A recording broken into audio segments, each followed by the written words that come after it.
అగ్రరాజ్యం అమెరికాలో కార్చిచ్చు భయం కమ్ముకుంది. దావానంలా వ్యాపించిన వైల్డ్ ఫైర్ తో ధనిక నగరం లాస్ ఏంజల్స్ బుగ్గిపాలైంది. హాలీవుడ్ సెలబ్రిటీలు ఉండే ఏరియా మంటల్లో బూడిదైంది.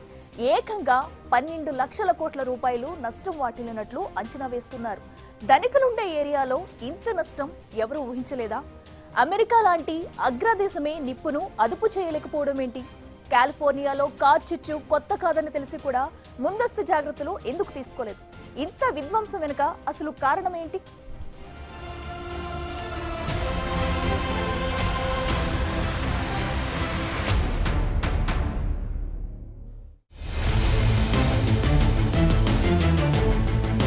ఎటు చూసినా ఎగిసిపడుతున్న మంటలు. హాలీవుడ్ నటుల హైక్లాస్ భవనాలన్నీ బూడిదగా మారాయి. ధనికుల ఆస్తి అంతా కొన్ని గంటల్లో బుగ్గిపాలైంది. ఎర్రని మంటలపైన నల్లని పొగతో ఆ ప్రాంతమంతా భయంకరంగా కనిపించింది. కోట్లాది రూపాయల కార్లు, ఫర్నిచర్, వస్తువులు, ఒకటేంటి కట్టుబట్టలతో సెలబ్రిటీలు రోడ్డున పడ్డారు. అందులో మన భారతీయ నటీమణి ప్రియాంక చోప్రా ఇల్లు కూడా ఉంది. ఆ మాటకొస్తే ట్రంప్ కొడుకు నివాసం, బ్రిటన్ యువరాజు ఇల్లు, అమెరికా ప్రెసిడెంట్ జో బైడెన్ కుమారుడు హంటర్ బైడెన్ ఇల్లు కూడా కాలి బూడిదైంది. ఇలా చాలా మంది గొప్పోళ్ల ఇళ్లన్నీ కార్చిచ్చులో కాలిపోయాయి. హాలీవుడ్ లో జరిగిన ఈ విధ్వంసం ఖరీదు 12 లక్షల కోట్ల కంటే ఎక్కువంటే నష్టం ఏ మేరకు జరిగి ఉంటుందో అర్థం చేసుకోవచ్చు.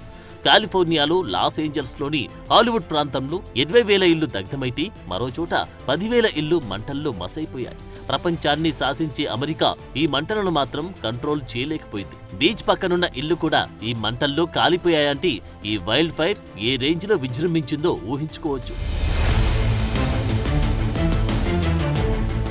అమెరికాలోని కాలిఫోర్నియా రాష్ట్రంలోని Los Angeles, greater Los Angeles అటవీ ప్రాంతంలో జనవరి 7న కార్చిచ్చు అంటుకుంది. మొదట 10 ఎకరాల్లో చెలరేగిన కార్చిచ్చు కొన్ని గంటల్లోనే 3,000 ఎకరాలకు పైగా వ్యాపించింది. ఈ అగ్ని ప్రమాదం తాకిడికి ఈ ప్రాంతాల్లో 1,80,000 మందిని సురక్షిత ప్రాంతాలకు తరలించారు. ఈ దావానం ఇప్పటి వరకు 11 మంది ప్రాణాలు బలికొంది. ఇంకా మృతుల సంఖ్య పెరిగే అవకాశం ఉన్నట్లు అధికారులు చెబుతున్నారు. గంటకు పెరుగుతున్న కార్చిచ్చు 40,000 కిలోమీటర్ల మేర ముంచేసి 40,000 ఎకరాలకు పైగా ప్రాంతాన్ని దగ్ధం చేశాయి. ఇప్పటికీ అవి అదుపులోకి రాని పరిస్థితి. అగ్ని ప్రమాదం ప్రభావం చాలా వినాశనాన్ని సృష్టించింది. దీనిని చరిత్రలో అత్యంత ఖరీదైన అగ్ని ప్రమాదంగా బీమా కంపెనీలు భావిస్తున్నాయి. నిజానికి కాలిఫోర్నియా అటవీ మంటలకు ప్రసిద్ధి చెందింది. కానీ ఈసారి వచ్చిన కార్చిచ్చు తీవ్రంగా ఉండడమే కాకుండా ఇది శీతాకాలంలో సంభవించింది. సాధారణంగా ఈ కాలంలో అగ్ని ప్రమాదాలు జరగవు. మరి లాస్ ఏంజల్స్, కాలిఫోర్నియా ఇప్పుడు ఎందుకు మండుతున్నాయన్నది అందరినీ ఆశ్చర్యంలో ముంచెత్తింది. పసిఫిక్ పాలిసాడ్స్ సమీపాన జనవరి 7న రాత్రి ప్రారంభమైన ఈటన్ ఫైర్ వెంచురా కౌంటీకి దగ్గరలోని వెస్ట్ హిల్స్ ప్రాంతంలోని శాన్ ఫెర్నాండో వ్యాలీకి వ్యాపించింది. తర్వాతి రోజు ఈ కెన్నెత్ ఫైర్ భారీ ఈదురుగాళ్లతో చాలా వేగంగా కమ్ముకుంది. గంటకు 80 కిలోమీటర్ల వేగంతో వీస్తున్న గాలుల వల్ల పెద్ద ఎత్తున మంటలు వ్యాపించాయి. ఇళ్లు, అపార్ట్మెంట్లు, వ్యాపార సంస్థలు, వాహనాలు అన్ని మంటల్లో మాడిపోయాయి. ఇక ఈటన్, పాలిసేడ్స్ ఫైర్స్ మధ్య 10,000కు పైగా నిర్మాణాలు దగ్ధమయ్యాయి. చాలా మంది పాలిసేడ్స్ లో హైస్కూల్లో ఆశ్రయం పొందారు. ఈ ప్రదేశానికి దూరంగా 2 మైళ్ల వరకు కెన్నెత్ ఫైర్ వ్యాపించింది. మాలిబులో 5 చర్చీలు, 7 స్కూళ్లు, 2 లైబ్రరీలు, బార్లు, రెస్టారెంట్లు, బ్యాంకులు, గ్రాసరీ షాపులు దగ్ధమయ్యాయి. దాదాపు 250 మంది అగ్నిమాపక సిబ్బంది మంటలను ఆర్పే ప్రయత్నాలు చేస్తున్నారు. కార్చిచ్చు మొదలైనప్పటి నుండి 5 సార్లు మంటలు మళ్లీ రాజుకుంటూనే ఉన్నాయి. భీకరమైన శాంటా అనా గాలులు ఈ ప్రాంతంలో చెలరేగిన కార్చిచ్చుకు ఆజ్యం పోయడం వల్లే ఇంత వినాశనం జరిగిందని అంటున్నారు. హాలీవుడ్ హిల్స్ లో మంటలను కొంతవరకు తగ్గించగలగడంతో అక్కడి ప్రజలు తమ నివాసాలను ఖాళీ చేయడానికి వీలుపడింది. లేకపోతే మరణాలు మరింత పెరిగేవి. ఇప్పుడు హాలీవుడ్ లో రగులుకున్న కార్చిచ్చు మొత్తం సినీ పరిశ్రమని ధ్వంసం చేసిందని అంటున్నారు. హెలికాప్టర్ల ద్వారా నీళ్లు చెమ్మిన తర్వాతే కొంతమేర హాలీవుడ్ హిల్స్, స్టూడియో సిటీ మంటలను వేగంగా ఆర్పగలిగారు. ఇక ఈ ప్రమాదాన్ని అవకాశంగా తీసుకుని దోపిడికి పాల్పడిన 20 మందిని కూడా పోలీసులు అరెస్టు చేశారు. శాంటా మొనికాలో కర్ఫ్యూ కూడా విధించారు. Billy Crystal, Mandy Moore, James Wood, Paris Hilton, Mark Hamill వంటి ప్రముఖ హాలీవుడ్ నటుల ఇళ్లతో పాటు చాలా మంది సెలబ్రిటీల ఇళ్లు బూడిదయ్యాయి. అగ్ని బాధితులకు సాయం చేసేందుకు $1 మిలియన్ జేమ్లీ కర్టిస్ నిధిని ప్రారంభించారు. ఆస్కార్ నామినేషన్ల ఆవిష్కరణను జనవరి 19కి వాయిదా వేశారు. ప్రస్తుతం నగరానికి ఉత్తరాన ఉన్న ఆల్టాడైనా సమీపంలోని వేలాది ఎకరాల అడవులు ఇంకా తగలబడుతూనే ఉన్నాయి. అడవుల్లో ఎండిపోయిన ఆకులు, చెట్ల వల్ల పెరుగుతున్న మంటల్ని ఆర్పడానికి ఫైర్ సిబ్బంది ఎంత ప్రయత్నిస్తున్నా కంట్రోల్ కావట్లేదు. ఇక తాజా పరిస్థితులపై అమెరికాకు కాబోయే president Donald Trump, Tesla CEO Elon Musk లు సీరియస్ అయ్యారు. కాలిఫోర్నియా గవర్నర్ కారణంగానే ఈ స్థాయి నష్టం వాటిల్లిందంటూ ట్రంప్ తీవ్ర ఆరోపణలు చేశారు. గవర్నర్ రాజీనామా చేయాలని డిమాండ్ చేశారు. కాగా ట్రంప్ చేసిన ఆరోపణలో వాస్తవం ఉందంటూ ఎలన్ మస్క్ వంతపాడారు. అయితే ఎప్పుడు లేని విధంగా ఈ స్థాయి మంటలు రావడం వెనుక కుట్రలు కూడా జరిగాయనే వాదనలు వినిపిస్తున్నాయి. ఏటీఎం కార్డు సైజులో ఉండి అరుదైన పబ్ ఫిష్ అనే జాతి చేపల్ని రక్షించడానికి కొన్నాళ్ల నుంచి కాలిఫోర్నియాకు నీటి సరఫరాలో కోత విధించారని, దీని కారణంగా సుమారు 1,00,000 ఎకరాల్లో పంటలు కూడా ప్రభావితమవుతున్నాయని కొందరు వాదిస్తున్నారు. ఈ చేపల కోసం దక్షిణ కాలిఫోర్నియాకు నీటి సరఫరా తగ్గించడం వల్లనే ఈ స్థాయి నష్టం జరిగిందని ట్రంప్ ఆరోపిస్తున్నారు. అయితే ప్రముఖ హాలీవుడ్ నటుడు జేమ్స్ వుడ్ కూడా కుట్ర కోణాన్ని వెల్లడించారు. బీమా కంపెనీలకు ఈ పరిస్థితి గురించి ముందే తెలిసి ఉంటుందని సందేహం వ్యక్తం చేశారు. 4 నెలల క్రితం ప్రధాన బీమా కంపెనీలో ఒకటి మా పరిసరాల్లోని అన్ని పాలసీలను రద్దు చేసింది అని ట్వీట్లో పేర్కొన్నారు. అయితే అస్థిరమైన ఆర్థిక టోల్ ఇప్పటికీ భారీ ఒత్తిడిలో ఉన్న బీమా మార్కెట్ను అస్థిరపరిచే ప్రమాదముందనే అభిప్రాయం కూడా వెలువడుతోంది.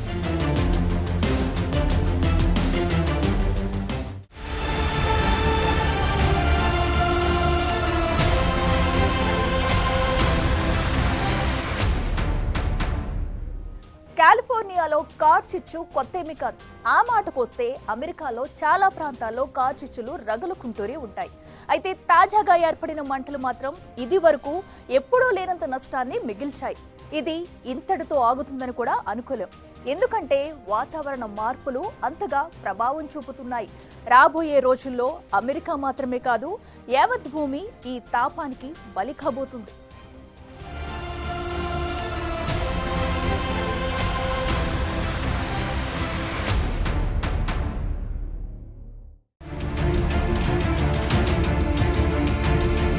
కాలిఫోర్నియా కార్చిచ్చులకు ప్రసిద్ధి చెందిన రాష్ట్రం. ఒక విధంగా అమెరికా వ్యాప్తంగా పలు ప్రాంతాలు కార్చిచ్చుకు బలవుతూనే ఉన్నాయి. కనీసం 2 సంవత్సరాల్లోనే ఒక్కసారైనా అమెరికాలో దాహనం రగులుకుంటుంది. 2023లో కూడా హవాయి స్టేట్లో కూడా కార్చిచ్చు చెలరేగింది. మౌయి ఐలాండ్లో వచ్చిన మంటలకు 93 మంది బలయ్యారు. గత శతాబ్దంలో అమెరికాలో ఇదే అతి భయంకరమైన అగ్ని ప్రమాదంగా గుర్తించారు. దీనికి ముందు 2022లో అమెరికాలోని కొలరాడో రాష్ట్రంలో భారీ ఎత్తున దావానం వ్యాపించింది. ఈ మంటలకు అడవులు పూర్తిగా తగలబడ్డాయి. మధ్యాహ్నం మొదలైన కార్చిచ్చు సాయంత్రానికి 123 ఎకరాల అడవిని దహించి వేసింది. మొత్తం 19,000 మందిని తరలించాల్సి వచ్చింది. 2021లో కూడా కొలరాడో ఏర్పడిన మంటలకు 100కు పైగా ఇళ్లు దగ్ధమయ్యాయి. ఇక 2020లో కాలిఫోర్నియాలో అంటుకున్న కార్చిచ్చు వల్ల 40 లక్షల ఎకరాల్లో మంటలు చెలరేగగా 31 మంది ప్రాణాలు కోల్పోయారు. శాన్ ఫ్రాన్సిస్కోకు ఉత్తరాన ఉన్న వైన్ కంట్రీలో ఈ మంటలు వచ్చాయి. 2018లోనూ ఉత్తర కాలిఫోర్నియాలోని పారడైజ్ పట్టణం మంటల్లో కాలింది. 23 మంది బలయ్యారు. 2.5 లక్షల మంది ఇళ్లను ఖాళీ చేశారు. అప్పుడొచ్చిన క్యాంప్ ఫైర్, ఓస్లీ ఫైర్, హిల్ ఫైర్ అనే 3 కార్చిచ్చులు 70,000 ఎకరాల స్థలాన్ని బూడిద చేశాయి. ఇక ఇప్పుడు ఏర్పడ్డ పాలిసేడ్స్ కార్చిచ్చు చరిత్రలోనే అత్యంత భయంకరమైన దావాగ్ని అంటున్నారు. జనవరి 7న శాంటా మోనికా పర్వతం వైపు చిన్నగా మొదలైన మంటలు పాలిసేడ్స్ ను బూడిద చేశాయి. 2 రోజుల క్రితమే శాంటా ఆనాలో గంటకు 120 కిలోమీటర్ల వేగంతో మొదలైన గాలులు దీన్ని మరింత ఉధృతం చేశాయి. వాతావరణ శాఖ జారీ చేసిన హెచ్చరికలతో ప్రాణాలు కాపాడుకున్నారే గాని ఆస్తులన్నీ మంట కలిశాయి. వర్షాలు పడకపోవడం వల్ల అంతా పొడిగా ఉండడంతో మంటలు మరింత వేగంగా తీవ్రంగా వ్యాపించాయి. సాధారణంగా అమెరికాలో అటవీ అగ్ని ప్రమాదాలు జూన్ నుండి అక్టోబర్ మధ్య జరుగుతాయి. కానీ భయంకరమైన ఈ అగ్ని ప్రమాదం జనవరి నెలలో రావడమే అందరినీ ఆందోళనకు గురి చేస్తోంది. గతంలో కాలిఫోర్నియాలో కార్చిచ్చులు ఉన్నప్పటికీ కొత్త సంవత్సరం ప్రారంభంలో మంటలు చెలరేగడం చాలా అరుదు. అందుకే నిపుణులు దీనిని వాతావరణ మార్పుకు స్పష్టమైన సంకేతంగా చూస్తున్నారు. ఈ ఉదాహరణతో భవిష్యత్తులో అగ్ని ప్రమాదాలు సంభవించే అవకాశం మరింత పెరుగుతుందని అంటున్నారు. ఈ ఏడాది జనవరి నెల ప్రారంభం నుండి లాస్ ఏంజల్స్ కౌంటీలో 60కి పైగా అగ్ని ప్రమాద హెచ్చరికలు జారీ అయ్యాయి. ఈ సంఖ్య 2012 నుండి 2024 వరకు సగటు కంటే 40 రెట్లు ఎక్కువని తేలింది. ముఖ్యంగా పశ్చిమ అమెరికాలో సంభవించి భారీ అటవీ మంటలకు వాతావరణ మార్పులతో సంబంధముందని ఇటీవలి పరిశోధనలు స్పష్టంగా పేర్కొన్నాయి. సాధారణంగా జనవరి, మార్చి మధ్య ఎటువంటి అగ్ని ప్రమాద హెచ్చరికలుండవు. అందులోనూ శీతాకాలంలో వచ్చే వర్షం, చల్లదనం కూడా మంటల్ని అదుపు చేస్తాయి. కానీ ఈసారి అలా జరగలేదు. అక్టోబర్ నుండి లాస్ ఏంజల్స్ లో కేవలం 4% వర్షపాతం మాత్రమే నమోదైంది. కరువు చాలా పెరిగిపోయింది. ఎండిపోయిన వృక్షాలతో అటవీ అంతా మంటలంటుకోవడానికి సిద్ధంగా ఉంది. దానికి తోడు శాంటా ఆనా నుండి బలమైన పొడిగాళ్లు మంటలను ఆర్పడానికి చేసిన అన్ని ప్రయత్నాలు విఫలం చేశాయి. నిజానికి 20వ శతాబ్దం మధ్యకాలం నుండి వాతావరణ మార్పు ప్రపంచవ్యాప్తంగా అస్థిర వాతావరణ పరిస్థితులకు కారణమైంది. నివేదికల ప్రకారం ఈ అస్థిర వాతావరణం 31 నుండి 66% పెరిగినట్లు శాస్త్రవేత్తల అధ్యయనాలు కనుగొన్నారు. దీని అర్థం కాలిఫోర్నియా దశాబ్దాల తరబడి కరువును ఎదుర్కొన్నట్లే 2022, 2023లో భారీ వర్షపాతం నమోదై 2024లో వర్షాలు లేకుండా మారింది. ఈ వాతావరణ మార్పు వల్ల కార్చిచ్చులు మరింత తీవ్రంగా మారాయి.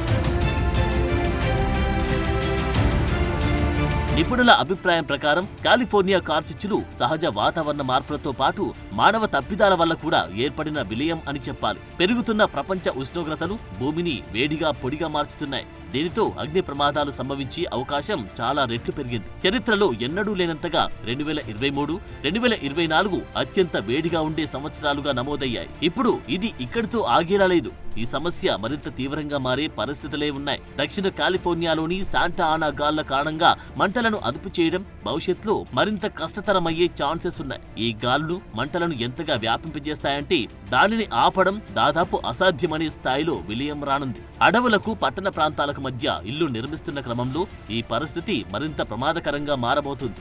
అందుకే కాలిఫోర్నియాలో ఇంత దారుణమైన పరిస్థితి నెలకొంది. అయితే ఇప్పుడు ప్రభుత్వాలు కూడా ఏం చేయలేని స్థితిలో ఉన్నాయి. వాతావరణ మార్పును ఎదుర్కోవాలనే హెచ్చరికలు దశాబ్దాలుగా వస్తున్నా ఏ ఒక్కరూ దానిపై దృష్టి పెట్టలేదు. కాలిఫోర్నియాలో తాజా కార్చిచ్చును అడ్డుకోవడానికి పసిఫిక్ పాలిసాడ్స్ లోని శాంటానియస్ రిజర్వాయర్లో నీటి నిల్వ అవసరమైంది. గతంలో కార్చిచ్చులను కూడా ఇదే అడ్డుకుంది. అయితే ఇటీవల పెద్దగా వర్షాలు లేకపోవడంతో గత ఫిబ్రవరి నుండి మరమ్మతుల కోసం దీన్ని మూసివేశారు. ఈ కీలకమైన నీటి సరఫరా వ్యవస్థ ఇలాంటి అవసరమైన సమయంలో నిరుపయోగంగా మారడంతో పరిస్థితి అదుపులోకి రాలేదు. ఇక ఇటీవల కాలిఫోర్నియాలో స్మార్ట్ సిటీల ఏర్పాటు చాలా పెరిగింది. కాలిఫోర్నియా అంతటా స్మార్ట్ సిటీలు ఏర్పాటు చేయడానికి ఐక్యరాజ్య సమితి ఎజెండాలో భాగంగా 2030 పథకం వచ్చింది. దీని తర్వాత కాలిఫోర్నియా అటవీ ప్రాంతంలో భూ కబ్జాలు జోరందుకున్నాయి. అడవులను నరికివేయడం పెరిగింది. పచ్చదనం తగ్గిపోవడంతో వేడి విపరీతమైంది. ఫలితం కార్చిచ్చులు అధికమయ్యాయి. ఇక ఇప్పటికైనా ప్రపంచ పెద్దన్న కళ్ళు తెరుస్తుందో లేదో చూడాలి.